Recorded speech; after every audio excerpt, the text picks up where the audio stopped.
국물 요리는 한국의 음식 문화를 대표하며 많은 사랑을 받고 있는데요. 특히 추운 겨울이 되면 체온을 높이기 위해 뜨겁게 밥을 말아서 먹는 국밥만한 게 없습니다. 하지만 때로는 국물을 먹는 것이 발암물질을 먹는 것과 같다는 경고가 많은데요. 오늘은 자주 먹으면 암을 일으킬 수 있는 위험한 음식과 건강하게 먹는 방법까지 알아보겠습니다. 첫 번째는 의외로 설렁탕입니다. 뼈를 오랫동안 정성스럽게 푹 고아낸 설렁탕은 100년 넘게 사랑받아온 한국의 대표 음식인데요. 뼈에서 우러나온 칼슘, 아미노산과 같은 영양소가 건강에 도움을 줄 수도 있습니다. 하지만 설렁탕은 소금으로만 간을 맞춥니다. 그래서 설렁탕은 나트륨 함량이 가장 높은 음식 가운데 하나인데요. 특히 설렁탕은 펄펄 끓어오르는 뚝배기에 뜨거운 밥까지 말아서 먹는 경우가 많습니다. 따라서 국물이 매우 뜨겁기 때문에 짠 맛을 쉽게 느끼지 못하고 소금을 필요 이상으로 많이 넣게 됩니다. 무슨 말이냐면 식당이나 간편식 설렁탕을 그냥 안 먹고 소금을 더 넣으시잖아요. 안 된다는 말입니다. 설렁탕에 소금 간을 더 넣지 않을 경우에는 이를 권장량을 초과하지 않거나 다른 국물 요리에 비해서 적은 것으로 나타났습니다. 하지만 스스로 싱겁다고 더 넣는 경우에는 세계보건기구의 권장량을 훌쩍 뛰어넘는 경우가 많습니다. 여기에 김치 국물까지 넣으면 소금탕이 됩니다. 한국은 위암 발병률이 전 세계 1위에 올라 있는데요. 설렁탕처럼 뜨겁고 짠 음식은 위암을 일으키는 가장 큰 원인 가운데 하나로 지목됩니다. 특히 콩팥이 좋지 않은 분들은 설렁탕이 더 위험한 음식이 될 수 있는데요. 뼈를 우려낸 국물에는 인 성분이 풍부하게 들어 있습니다. 하지만 이 성분은 신장이 약한 분들의 칼슘 농도를 떨어뜨려서 골다공증처럼 심각한 질환을 불러올 수 있는 것으로 알려졌습니다. 따라서 설렁탕을 건강하게 먹는 방법이 중요한데요. 밥과 설렁탕 국물을 따로 먹거나 만약 밥을 말아서 먹는 경우에는 밥그릇에 조금씩 덜어서 약간 식힌 다음 드시는 것이 좋습니다. 이렇게 하면 밥과 국물이 식어서 짠 맛을 쉽게 느끼기 때문에 자연스럽게 나트륨 섭취량을 줄일 수 있습니다. 두 번째 국물 음식에 대해서 말씀드리기 전에 저희 채널을 구독하시고 영상을 보시면서 여러분의 건강한 생활에 도움이 되셨으면 좋겠습니다. 반드시 알고 계셔야 하는 중요한 건강 정보만 뽑아서 알려드리겠습니다. 두 번째는 불고기입니다. 불고기는 맛있는 소고기와 감칠맛 나는 국물을 동시에 즐길 수 있는 한국의 대표 음식인데요. 서울관광재단에서 조사한 결과 외국인이 좋아하는 한식 1위를 차지할 정도로 남녀노소 전 세계인이 맛있게 먹을 수 있는 것이 불고기입니다.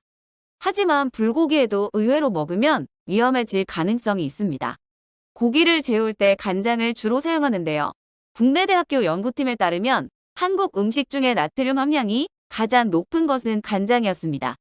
간장에 들어있는 나트륨이 고추장보다 2배 이상 많았던 겁니다. 따라서 불고기는 간장에 재워지면서 다량의 나트륨을 머금게 되는데요. 그뿐만이 아닙니다. 불고기 조리 과정에서도 국물의 간을 맞추기 위해 소금을 더 사용하는 경우가 많은데요. 불고기 국물의 단맛 뒤에 숨어있는 나트륨이 자칫 암을 비롯해 심각한 질병을 일으킬 수 있다는 경고가 나오고 있습니다. 나트륨 섭취량이 늘어나게 되면 혈관 근육이 수축하는데요. 이 과정에서 혈관 통로가 좁아지고 혈압이 높아지면 혈관에 상처가 생기고 동맥경화나 혈전이 생길 수 있습니다. 또한 국가암정보센터에 따르면 음식을 짜게 먹는 습관이 위암 발생 위험을 3배가량 증가시키는 것으로 나타나는데요. 따라서 불고기를 만들어 드실 때 간장이나 소금을 너무 많이 사용하지 않도록 주의하는 게 좋습니다. 또한 양파나 버섯 같은 부재료의 풍성한 맛으로 짠 맛을 대신하는 습관을 들이는 것이 좋습니다. 기억할 건 반드시 소금으로 짠 맛을 내야만 음식을 삼킬 수 있다는 생각을 멈추시면 좋겠습니다. 대신 각각의 재료가 가진 고유의 맛을 즐길 수 있다면 위암과 고혈압 위험을 현저히 낮추는데 큰 도움이 될 수 있습니다. 세 번째는 아직도 모르고 있으시면 안 됩니다. 바로 마라탕입니다. 중국에서 건너온 마라탕은 강렬한 향신료와 매운맛으로 한국인의 입맛을 사로잡았는데요. 젊은 층부터 노년층까지 마라탕을 즐겨 먹는 사람들이 늘어나고 있습니다. 특히 마라탕 국물의 얼큰한 맛을 즐기는 분들이 많습니다. 하지만 정작 마라탕을 탄생시킨 중국에서는 마라탕 국물을 먹지 않습니다. 지나치게 자극적이며 나트륨이 너무 많기 때문입니다. 마라탕에는 화자오, 육두구, 팔 같은 갖가지 향신료가 들어갑니다. 그래서 마라탕 국물이 위산 과다를 유발해 위염과 위궤양, 나아가 위암의 원인이 될 수 있다는 건데요. 마라탕 1인분에 포함된 나트륨의 양은 세계보건기구의 권고량을 가뿐히 뛰어넘는 것으로 나타났습니다. 그래서 난 마라탕이 너무 좋아서 끊을 수 없다고 하시는 분들이라면 작은 그릇에 여러 번 덜어서 먹는 것이 좋습니다. 미국 코넬 대학에서 연구한 결과 음식을 큰 그릇에 담아서 먹게 되면 작은 그릇에 먹는 것보다 평균 16%가량 과식을 하는 것으로 나타났는데요. 작은 그릇에 마라탕을 덜어 먹게 되면 무의식 중에 음식을 덜 먹게 되고 나트륨 섭취량도 줄일 수 있다는 겁니다. 네 번째는 일주일에 한 번 이상은 먹게 되는 김치찌개입니다. 이제 김치는 전 세계적으로 큰 인기를 끌고 있습니다. 김치에는 풍부한 식이섬유와 30여 가지의 유산균이 들어 있습니다. 그래서 소화를 돕고 장을 건강하게 해줌으로써 대장암 발생 위험을 낮춰준다는 연구 결과도 나왔습니다. 김치는 각종 볶음 요리나 찜 요리, 찌개 등 맛있게 먹는 활용법도 매우 다양합니다. 하지만 이 좋은 김치의 유산균은 15초 이상 뜨거운 열이 가해지면 모두 죽는 것으로 나타났습니다. 네, 맞습니다. 김치찌개에는 유산균이 없다고 합니다. 김치찌개를 너무 자주 먹게 되면 좋은 점보다 나쁜 점이 더 많아진다는 이야기입니다. 따라서 김치찌개를 건강하게 먹기 위해서는 국물을 다 먹지 말고 남기는 것이 좋습니다. 물론 국물을 버리는 것이 아깝다는 생각이 들 수 있는데요. 그렇지만 국물보다 더 아까운 것은 우리의 소중한 건강이라는 사실을 잊지 말아야 하겠습니다. 다섯 번째는 된장찌개입니다. 콩을 발효시켜서 만든 된장은 리놀레산이 풍부해 항암 효과가 높은 건강식품입니다. 뇌 건강에 좋은 레시틴 성분도 들어있기 때문에 된장이 몸에 좋지 않다는 생각을 하기란 쉽지 않습니다. 그러나 2017년 식품의약품안전처에서 조사한 결과 된장찌개에 들어있는 나트륨의 양은 김치찌개보다 많았습니다. 조사 대상에 오른 찌개 종류 가운데 나트륨 함량이 가장 높았던 건데요. 기억해 두시면 좋겠습니다. 세계보건기구의 나트륨 1일 권장량은 2000mg입니다.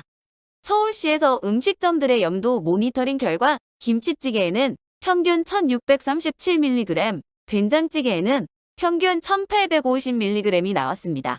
중요한 것은 또 있습니다. 된장에 들어있는 바실러스균은 당뇨병과 암을 예방하는 데 도움을 주지만 10분 넘게 끓이면 대부분 죽는 것으로 밝혀졌습니다. 네, 생각하시는 대로 된장찌개에도 좋은 성분은 거의 없을 확률이 높습니다. 따라서 된장찌개를 건강하게 먹기 위해서는 된장을 처음부터 풀지 말고 다른 재료를 충분히 익힌 다음 넣어서 10분 이상 끓이지 않는 것이 좋습니다.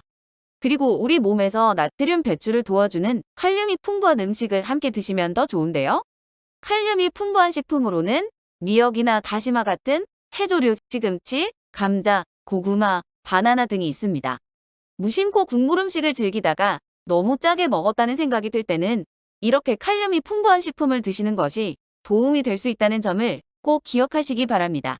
오늘은 우리의 건강을 위협하는 국물 음식의 종류와 최대한 건강하게 국물 요리를 먹는 방법에 대해 알아보았습니다.